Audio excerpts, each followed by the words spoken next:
Hi, I'm Wade Hudson. And I'm Cheryl Willis Hudson. We are the founders of Just Us Books, a leading publisher of Black interest and multicultural books for children and young adults. We're just so happy today to have an opportunity to chat with our good friend, Joseph Bruchac. You're a storyteller. Much of your writing has dealt with the land and the people and your Native American ancestry. You've authored more than 120 books for adults and children. Can you tell us a little bit more about yourself and your writing? Well, I think I should begin with the fact that I was raised by my grandparents in this house right here, Oh, Wow. wow. in the family for generations. My grandmother was a very literate, very well-read woman, had a house full of books. And my grandfather, who had been the hired man for her family, who was Abenaki Indian, could barely read and write. But he was a man who understood so much about nature, about how to raise children. For example, I was never struck by my grandparents. Instead, if I did something wrong, they would talk to me. And I didn't realize until I got much older that this was a Native American tradition, that you would be aware of the importance of speaking quietly and softly to children and encouraging them rather than breaking their spirits. And when I went to school, I was shocked at the way teachers and other adults were treating kids, and it was so unlike what I had from my own grandparents. The story of how I ended up with my grandparents is told in a book of mine called Bowman's Store, which is my autobiography. So I Mhm. won't go into that right now. But I will say that those two sides, that my grandmother's literacy and her love of books and her generosity, and my grandfather's connection to who he was, although he never talked about being Native American. You see, he was raised at a time when being Indian was regarded as being worse than second class citizen. Right, In right. fact, they would say here in Greenfield Center that someone was, quote, black as an Abenaki, which Mhm. should give you an idea of the approach that people took towards Right, Native right, right. American Mm. people. My grandfather was very brown skinned. And when we actually went down south a couple of times to visit my grandmother's brother, we stopped at a gas station and they would not allow my grandfather to use the bathroom. He had to use the colored bathroom out back. I never forgot that. Mhm. Things like that made a huge impression on me as a child. And for some reason, I always found myself interested in the story that was not being told by the mainstream, the Right, stories other people's had to say. And the fact that my grandfather told me he left school in fourth grade because they kept calling him a dirty Indian. He right. jumped out the window and never came back again. Oh my So, God. So, what was your entree into storytelling? Um, uh-huh. how did you? I mean, I can see the connection with your upbringing and being around your people, but how do you really get personally involved and motivated to become a storyteller? Well, downstairs from here, just right down below me, is my grandparents' old general store. Mm-hmm. And when I was a kid, we didn't have television, but we had a pot-bellied stove in the store. And in the wintertime in particular, people would come and sit around that stove and they would tell stories, often tall tales or stories about the woods. A lot of Mm-hmm. people were loggers. My grandfather was a logger, and so I learned a lot of that way of life. So early on, I learned to be a good listener. And to me, that's the first thing about being a storyteller. Be a good listener, and you will hear the things others do not hear. And everywhere I've traveled in the world, by listening, I've had people come up and say, I want to tell you something. And therefore, when you listen, you become a storyteller through listening. And Mm-hmm. I became a storyteller more obviously when I had my own children, my son, Jim and Jesse, my two sons. Mm-hmm. They're now in their 40s. Jim is actually 50. And they grew up hearing me tell them stories. So when you told stories, but you read stories to them as well, because I know we've listened to you a number of times in presentations, and not only do you read, but you play a musical instrument, you play the drums, you play the flute. Is that a part of the storytelling, and how does that work into the written word? Oh my God.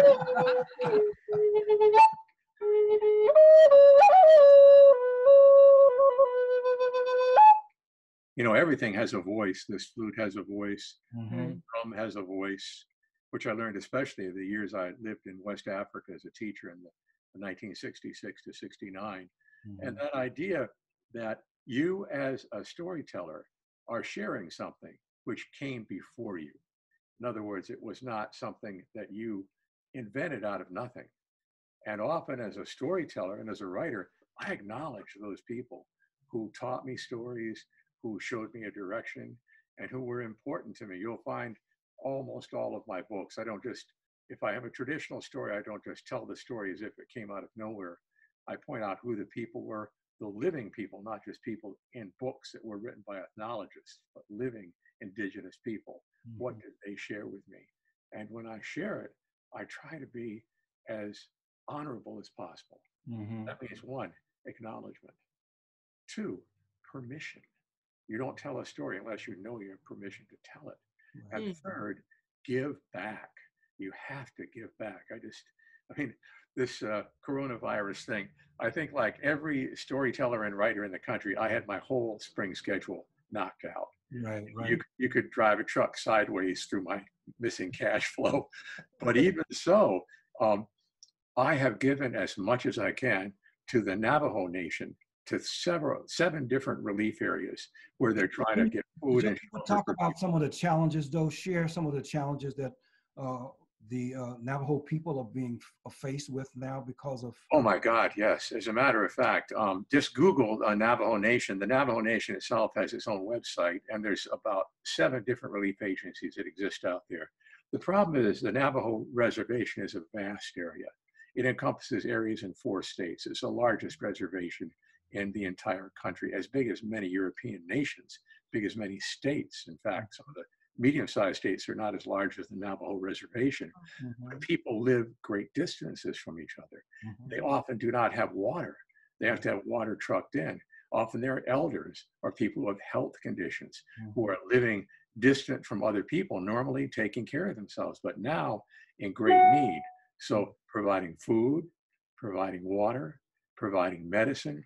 There are a number of truly heroic people in the Navajo Nation themselves who are on the front lines doing this. So anything we can do to help, I think what you'll find if you look carefully at what's happening with this current crisis is that it is always the case with things like that.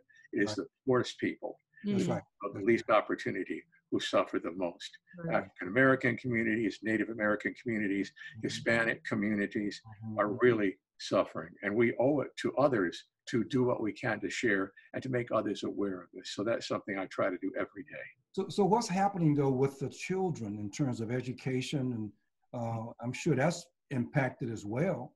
Oh, it has. And it's especially true in communities where they don't have access to the internet. Right. Our reservations have very poor internet access. We have a group called Gidakina, G-E-D-A-K-I-N-N-A, Gidakina, which means our land, located in New England. And we are providing food, we're providing assistance. And during the year, books are provided to Native kids who are going to school. And right now they're trying to do the best to help people get access to internet and to other approaches that will give them the ability to maintain their schoolwork. But it's a very big challenge right now. And what can we do to help? What can viewers do to help who want to make a difference? I would suggest a couple of things. One is look at where you are. Who is in and around your community?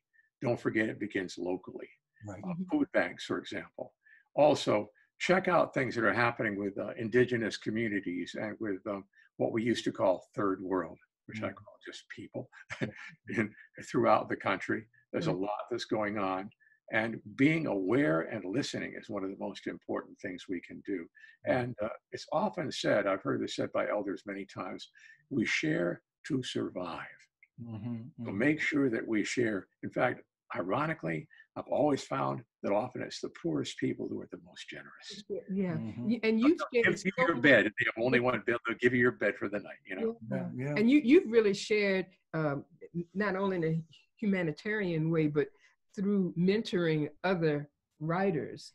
I know we've been at conferences of people of color, and there have been huge contingents of Native writers. We've just realized too that there's one of the major presses there is now an imprint that will be publishing books of Native writers. Can you tell us a Yes, little my bit? friend Cynthia Lightish Smith, who Yeah, has a exactly. blog called Sensations. Yeah. Sin has a new imprint, which I'm urging other Native writers to look to. And there's a number of us, my friend Tracy Sorrell, for example. Yes, yes, we know very well. Yeah. Tracy's so active in so many things. Mhm. And of course, there are different groups that are doing things. For example, we have the, I'm forgetting the name of our conference that we have every year. The Kweli. Kweli. The The Kweli Conference. I urge people to look to that for a place where you can both find writers and yourself can find help as a young writer. And by young, I don't mean chronological age. I mean, you're starting out. I'm always encouraging people. You see, the thing is, one thing I realized when I got back from teaching in Africa, I was there from 66 to 69, met many African writers who became longtime, lifelong friends. Chinua Achebe, for example, Right. on the doctoral committee, and was a very, very dear friend, a model to me of using indigenous knowledge, tradition, folklore, and language, even in English, when English is spoken in a different way, to write something. I connect him to books of mine like The Winter People, which tell the story of Roger's raid on the Abenaki people from the indigenous point of view, rather than from the point of view of the white people. So when I got back to the United States, I immediately started a literary magazine called the Greenfield Review. And I published that for over 17 years. And this was the 10th anniversary issue, which came out in 1979. And if you look at this, it's full of so-called third world or minority or ethnic or multicultural writers. And I began publishing a lot of people. I published Leslie Silko's first book, a book of poetry. I published the first book of poetry by Gary Soto, who was really wonderful writer. People like that. And I was publishing, this is actually back in 1979, actually 74. This is Mahmoud Darwish, a Palestinian poet. Oh, okay. And then, Joe, what led you to launch the publication? I think it was a recognition that we were not hearing the real voices. We were hearing a few people who were largely male, largely white, Jewish, or Christian, and they were European in focus. And many of them were wonderful writers. I love a lot of those writers still, but there was so much more out there, so many more traditions, so much more that could be done. I was involved in the civil rights movement when I was in college. I marched with Martin Luther King. I was on the Meredith March in Mississippi. And, as a young man, fortunately, Saratoga Springs always had a sizable African-American community. So many of the kids I grew up with were African-American and went on to do amazing things. One of my classmates became the, assistant superintendent of West Point. Things like that were part of my growing up. So I took it for granted that there was something in Black culture that touched me. It wasn't foreign. Then when I went to Africa, that made it even clearer to me. So I came back to this. Oh, by the way, not too many years ago, I was back in Pearl, Mississippi. All right, yeah. After that school shooting, remember the school shooting that took place? I came and did programs there. I was in the high school. They gave me the key to the city, which is so funny being back in Mississippi.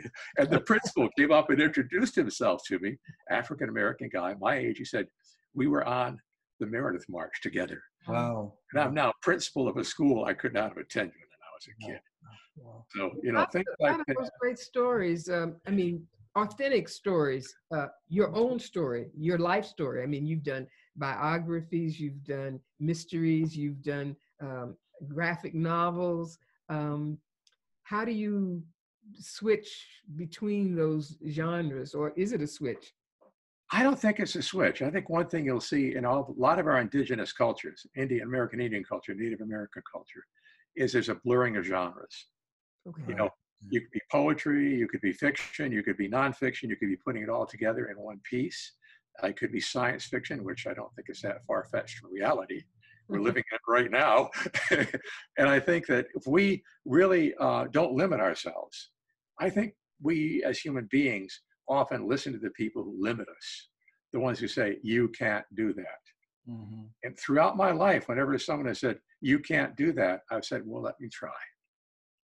let me see what happens. Mm-hmm. And in fact, sometimes you have to roll with the punches. I remember, this is kind of a funny story. When I was at Cornell University, Amiri Baraka came there, still known as Leroy Jones. Right. I went to his reading. I was blown away by it. I went to a reception afterwards, and I made some remark. I don't remember what it was. And he looked at me and said, "You're not intelligent enough to be sarcastic." I was crushed. I hadn't meant to be. I was just asking a simple question. But the funny thing is, years later, we became buddies. Mm-hmm. Years later, I put him on the cover of the Greenfield Review, and he put together a benefit for the magazine. But at that point, as a young man, not realizing who I was yet, I didn't let it discourage me. I didn't become angry or bitter. I just said, well, I don't think he understood who I am. And I just continue being who I am. And that's what happened. And those stories like that are important. Remember, not everyone is going to recognize you. Not everyone is going to be kind to you. Not everyone is going to celebrate you. But you have to believe, if you're doing something worthwhile, in what you're doing. And I know that when I begin to write a book, I kind of let that book tell me what it's going to be in terms of genre. Right now, I'm working on a new novel in verse, and it's called Res Dog. I've almost got it completed. It takes place in a Wabanaki reservation in New England during the coronavirus. And the main character is a young woman who is stuck with her grandparents on the reservation. She can't leave. Her parents are in the city, and she's helping her grandparents. And this dog just shows up, becomes their protector. So that novel, Res Dog, is almost completed. Okay. Yeah. So where do you get your ideas for subject matter? Through past experiences, reading, history? I'd say all of those. I have a novel coming out for Dial called Peacemaker. Mm-hmm. It tells the story of the founding of the League of Peace by a man called the Peacemaker about 1,000 years ago, and the 5 Iroquois nations were all fighting each other. Mm-hmm. It's told from the point of view of a young man who meets the Peacemaker, and he himself is confused because he's lost people through the warfare that's going on. He's angry. He feels like he wants vengeance. And then he meets this man who brings a message of peace, and it sort of changes his approach to things. Now, I have heard the story of the Peacemaker told by so many different Native elders. My friend Dahana Dolan's Ray Fad 40 years ago told me the story. Mm-hmm. My friend Tom Skoyonkas Porter has told that story for years. My friend Jake Swamp, who was the founder of the Tree of Peace Society, told that story. My friend Dewa Santa, Alice Papineau, the clan mother of the Eel clan, who gave me an Onondaga name, she told me that story. So over the course of the last 40 years, I've been hearing that story. It's a universal tale. With so many different people that it's become a part of me. Mm-hmm. So I felt that writing this novel, I understood the background enough to be able to tell it properly. Yeah, a lot has taken place over the last decade or so in terms of diversity and equity and inclusion and publishing, particularly children's book publishing. How would you assess where we are now, and where do we need to go in terms of continuing to progress in the future? I would say that we're finally on the right path.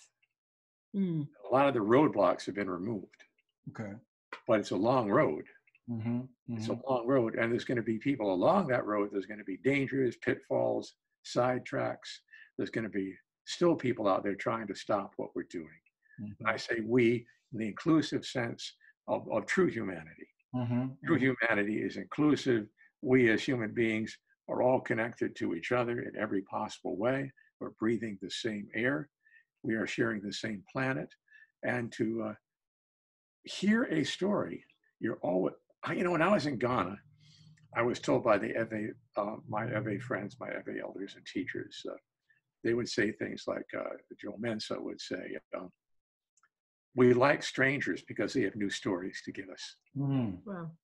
And I think that's something to always remember. There's always new stories coming our way, and we have to be aware and open to those stories. Mm-hmm. Mm-hmm.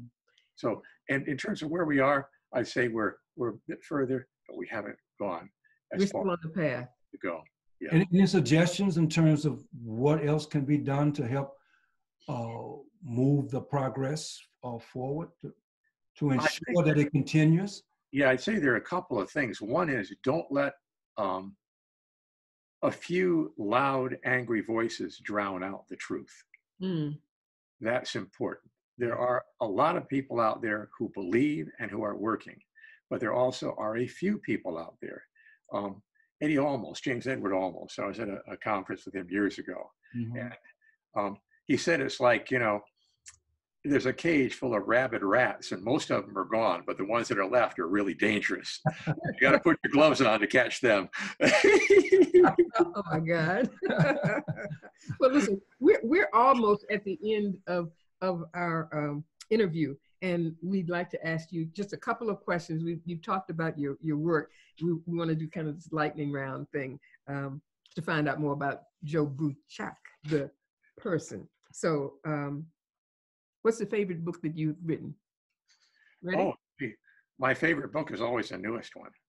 It's always whatever I'm working on. Well, I have to say this one, Brothers of the Buffalo, is one I'm very fond of. It took me over two decades to write it. It takes place during the Buffalo War when the Plains tribes tried to drive out the buffalo hunters. My two main characters are a buffalo soldier, a young man who was a slave on one side, Mhm. and a young Cheyenne man who is part of the group of a coalition that's trying to drive out the buffalo hunters. And it ends up with them both going to the same historically Black university. Oh, Wow, that's like a Story. Yeah, too. yeah. Throw too much away to tell you that. This is an important time in American history. Yeah. This led to the boarding schools and a lot of things that came out of this. So this book that came from Fulcrum Press a couple of years was one I really am very fond of. I'd like more people to know about it. And this is a brand new book here called The Powwow Dog. Yep, we have it. We Yeah. have Great. it. Yep, Okay. yep. This is the next one. Okay. This is number 2. Oh, that's okay. number 1. We have the first one. Okay. Powwow Dog, yes. And this is number 1. And this is number 2. Right. Okay. Right, Great. okay. Great. A trilogy of books, and it has wonderful illustrations. It has very accurate representations of Native people, not all in regalia. Mhm. And, Who's it's the illustrator, Joe? illustrated. The illustrator himself, he is just amazing. Dale DeForest. This is his second major book to illustrate, and he's doing a third one. Wonderful. So I recommend Dale's work, and I'm happy to work with a new Native illustrator. That's one problem we face, as indigenous or as non-white writers. Often they want to pair us with white illustrators. Right, right. And that's not anything wrong with that, except what about the people who have learned the culture from within, who don't have to be educated? Because Right. I'm constantly educating my editors, my illustrators, my Mhm. publishers, and Mhm. the public. And I think it's part of what we have to accept, that job of education is part Right. of what we do. That's Although at times we do kind of bite our lip and go, you smile. So what is the favorite book that someone else has written? Oh, gee, that's a really hard one, because there are so many books in my life that have touched me in so many ways. So I'd have to say that of all the books I've read, that one that always just comes back to me again and again is Leslie Soko's Ceremony. Mhm, I think mhm. it's a masterpiece. I think that book and the writings of Louise Erdrich are some of the best writing. Her work for kids, by the way, the Birch Bark House, Yes. Mhm, Beautiful. great books for young people. Beautiful. I would recommend those two women in particular, but oh my golly, you're just putting me on the spot, because there are so many people I love out there who are great writers right now, writing for kids and for adults. We are so fortunate. We're in a renaissance, a true renaissance, and one that's not Yes. just going to dry up without white patronage. Right. Yeah, yeah, Oh, yeah. wow. So who has influenced you the most then? I mentioned Chinua Achebe.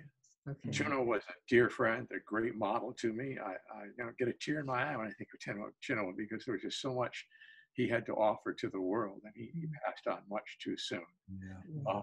I also have to mention a woman named Grace Paley, who was my writing teacher in college. Grace Paley, a Jewish American, radical American writer and poet, who really taught me a lot about the short story form when I was at Syracuse University. Mhm, mhm. But Gee, there are so many people who influence You need me. to save this interview for a master class. But what one thing that you would like to do, Joe, that you have not had the opportunity to do?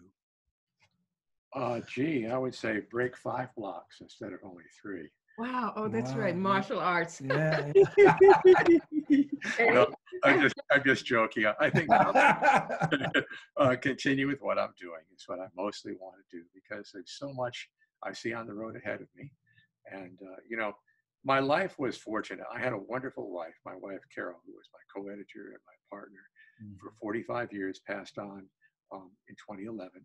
And I now have another partner, my wife, Nicola Marie-Allan, who is actually from Tahiti, and herself a storyteller and a writer and a dean at Empire State College now. So looking forward to doing things with Nicola in the years to come, and actually looking forward to going to a restaurant. Same here, same here. So before we close, that was a quick but long lightning round.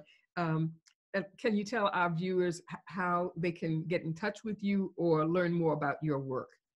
Go to josephbruchac.com, or you can go to our website for the Indakina Education Center. That's Ndakinna Education Center. And it's actually, I'll hold up this little flyer for it. We have an education center my 2 sons and I run, and we do outdoor education. We teach martial arts. We do storytelling. We sponsor a big Native American powwow every year, not this year, unfortunately. And we also publish books like this book here is an Abenaki Indian dictionary written by my son, Jesse. We do a lot for language preservation. So go to the Indakina Education Center. And these days, my 2 sons and I are doing live streams every day at 1 p.m. on the Indakina Education Center Facebook page. I'm doing Mondays and Wednesdays.